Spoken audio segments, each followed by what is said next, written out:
दोस्तों कुवैत की बड़ी अपडेट आ रही है कि कुवैत के जहरा इंडस्ट्रियल, शुएक इंडस्ट्रियल, फाइल इंडस्ट्रियल और फरवानिया के इलाके में कैंपेन चलाया गया, जिसके नतीजे में 56 गैर मुल्कियों को गिरफ्तार किया गया और इन गैर मुल्कियों को अलग अलग वीज़ों में गिरफ्तार किया गया। यानी किसी का वीज़ा 22 नंबर था, किसी का वीज़ा 20 नंबर था, किसी का वीज़ा 18 नंबर था।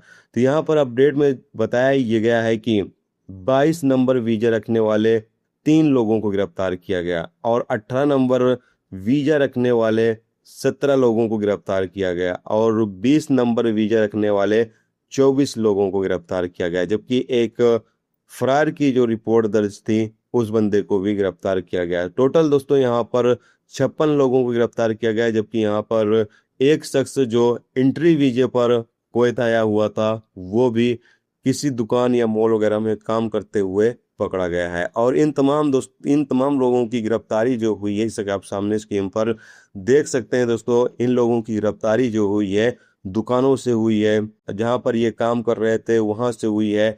तो बताया ये जा रहा है कि अभी कुवैत के अंदर चेकिंग काफ़ी ज़्यादा हार्ड चल रही है और जो लोग अपने कंपनी या कफिल से अलग काम कर रहे हैं उन लोगों को लगातार गिरफ्तार किया जा रहा है। तो ये लोग, इनका वीजा इकामा सब वैलिड था, लेकिन बस इन लोगों ने गलती ये की कि ये अपने कंपनी या कफिल से अलग दूसरी जगह पर काम कर रहे थे, इस वजह से इन लोगों को गिरफ्तार किया गया है। तो जितने भी लोग कुवैत के अंदर बाहर में काम करते हैं उन लोगों को काफ़ी ज़्यादा अब सावधानी बरतने की ज़रूरत है, नहीं तो अगर आप बाहर काम करते हुए पकड़े गए तो आपको भी गिरफ्तार कर लिया जाएगा।